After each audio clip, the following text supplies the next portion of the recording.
안녕하세요. 썰처녀입니다. 구독과 좋아요는 썰처녀에게 큰 힘이 됩니다. 오늘의 사연 시작하겠습니다. 우리는 캠퍼스 커플로 만나 긴 연애 끝에 결혼했습니다. 연애 시절부터 남편의 가족과는 자주 만나 친하게 지냈습니다.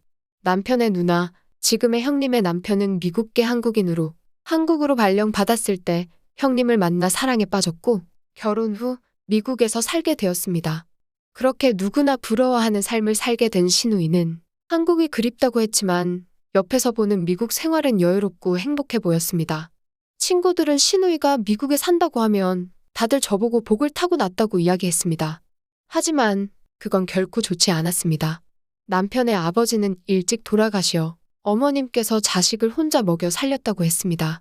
그런 이야기를 들을 때면 어머님이 정말 대단하게 느껴졌고 힘들었음을 알기에 저 역시도 정말 잘해드렸습니다. 결혼하고 나서 어버이날, 생신날, 명절 등 의논을 하려고 신우이에게 연락을 하면 매번 바빠서 연락을 지금 받다. 시차 때문에 못 일어난다 등 다양한 핑계 등을 대면서 행사만 있으면 연락을 씹거나 끊었습니다.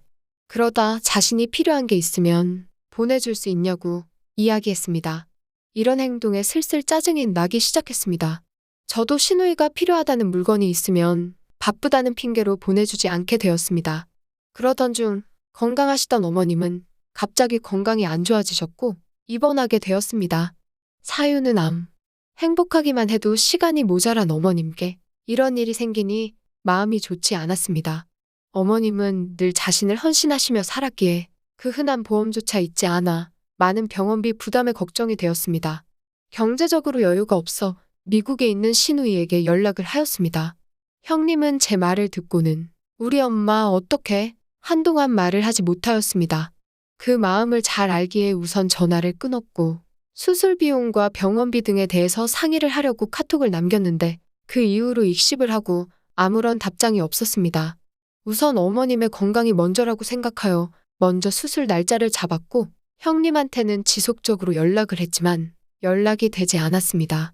형님의 남편인 아주버님께도 카카오톡 전화, 문자를 드렸으나 답이 오지 않았습니다. 우리는 하는 수 없이 붓고 있던 적금과 마이너스 통장을 사용해 수술비와 병원비를 부담하였고 남편은 누나랑 연락이 되면 그때 받으면 된다고 이야기했습니다. 우리 부부는 맞벌이로 어머님이 퇴원하시고 간호를 해드릴 수 없는 상황이라 어쩔 수 없이 요양병원을 알아봐야 했습니다. 하지만 요양원 비용도 만만치 않았습니다. 형님에게 전화했으나 여전히 받지 않았고 수술은 잘했다고 카톡을 남겨놓으니 그제서야 답장이 왔습니다. 정말 수고했어. 고마워, 늘. 이때다 싶어 어머님 요양원을 보내드려야 한다고. 요양원 비용과 지금까지 들었던 수술비, 병원비 등에 대해 말했습니다. 형님은 또다시 답장을 보내지 않았습니다. 방금까지 연락하던 사람이 왜 저러나 싶었고 아주버님께도 똑같이 연락드렸으나 둘은 감감무소식이었습니다. 누가 봐도 돈을 내기 싫어서 피하는 느낌이 들었기에 저는 더 악착같이 연락했습니다. 매일같이 연락하니 신우이는 전화를 받았습니다. 형님은 올케 작작 좀 해. 진짜 올케 연락 때문에 그이랑 아주 스트레스야. 짜증내며 말했습니다. 형님이 너무 안 받으시니까 걱정도 되고 해서요. 그리고 형님도 아시겠지만 저희 대출이랑 적금도 깨가며 겨우겨우 메꾼 거예요. 아시잖아요. 저희도 넉넉지 않은 형편인 거요. 라고 저는 대답했습니다.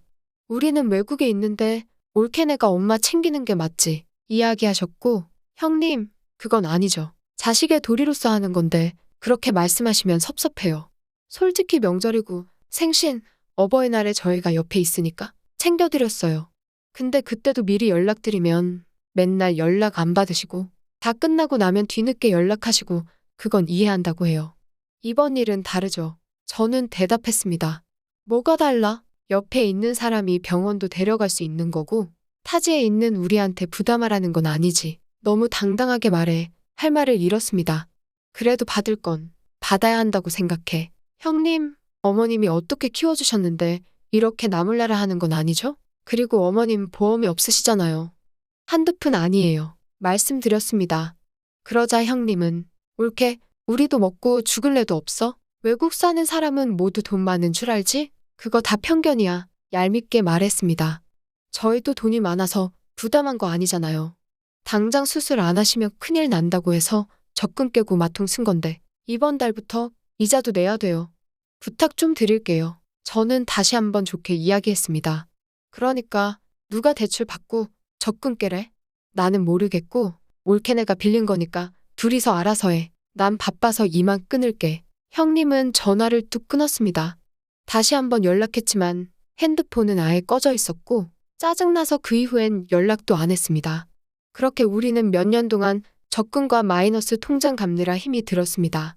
우리 상황을 아신 어머님은 내가 자식을 못 키워서 그런 거다. 너무 미안하고 자신에게 따른 저라며 늘 이야기하셨습니다.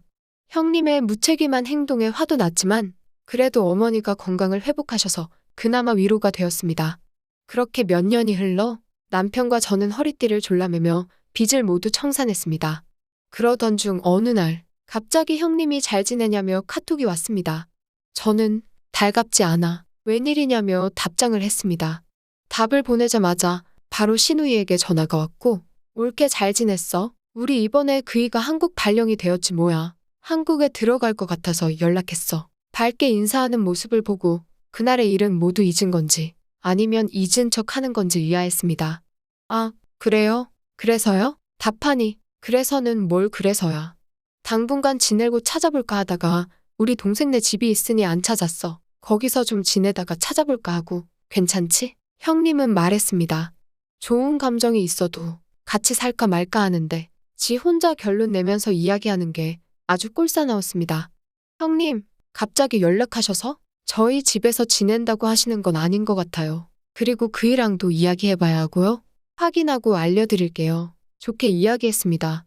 형님은 아니 가족 좋다는 게 뭐야. 그거 하나 해주기 힘들어서 몇 년 만에 가는 시누이를 내쫓아 올게 너무한 거 아냐? 언성 높이며 말했습니다.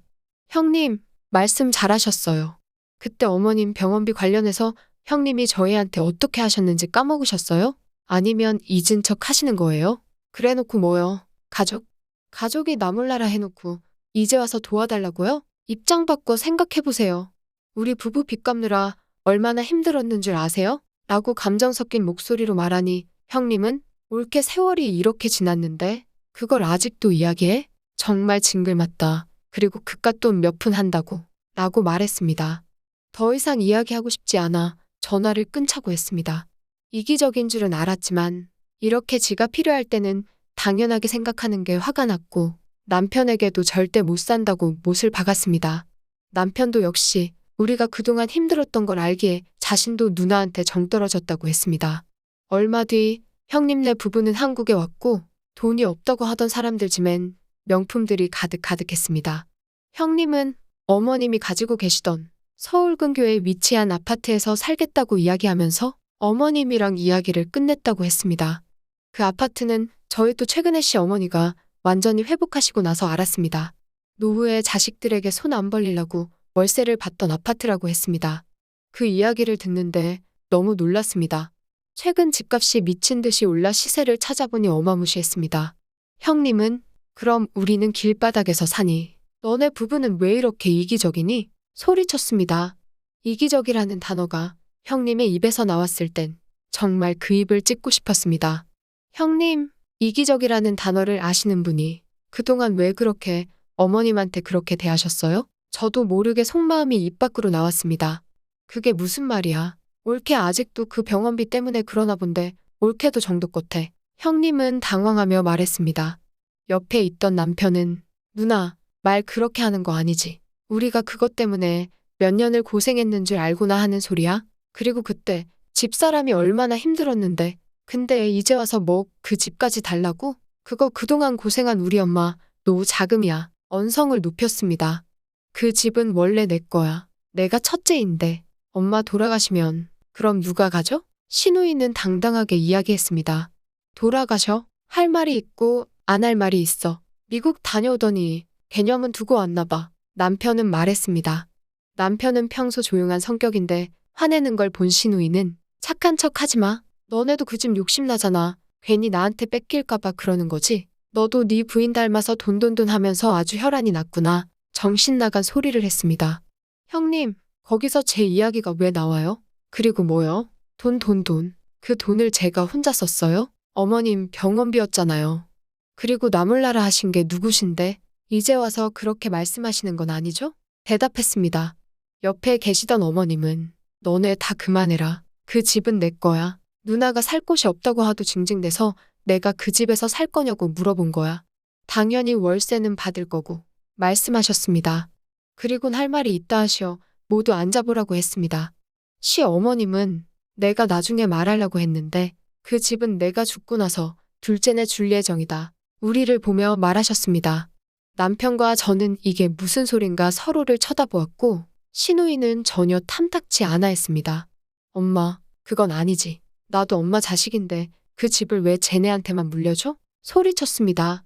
어머님은 단호하게 형님을 보시며 싼 값에 그 집에서 살게 해주는 것도 고맙다고 생각해라. 까놓고 말해서 나 아팠을 때 너가 한 번이라도 연락이라도 준 적 있니? 둘째네 부부만 이리 뛰고 저리 뛰고 했지. 그리고 쟤네는 애초에 내가 아파트 가지고 있는 줄도 모르고 늙은 노인 살려보겠다고 빚까지 낸 애들이야. 아프고 늙으면 아무것도 모르는 줄 아니? 다 알아. 자식이라고 다 같은 자식 아니야. 내가 진짜 힘들 때 도움이 되는 게 진짜 자식이지. 말씀하셨습니다. 어머님의 말 한마디에 순간 분위기는 조용해졌고 시누이는 엄마, 그땐 내가 사정이 있고 너무 바빴어. 이제라도 잘할게. 나한테 너무 그러지 마. 거짓 눈물을 흘리며 이야기했습니다. 어머님은 내가 널 몰라?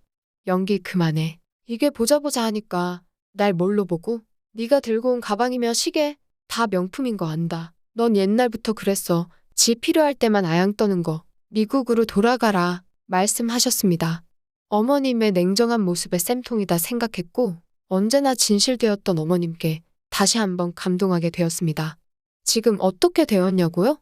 시어머님은 우리 부부에게 그동안 고생시켜서 미안하다 말씀하셨고 아파트 명의도 저희 부부 이름으로 넘겨주셨습니다. 월세를 받으며 살라고 하셨지만 그래도 이건 아닌 것 같아 살아계실 동안은 모두 어머니 통장으로 이체해드렸습니다.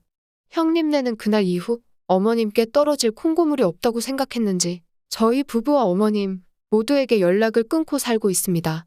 오늘의 사연은 여기까지입니다. 긴 사연 끝까지 들어주셔서 감사합니다.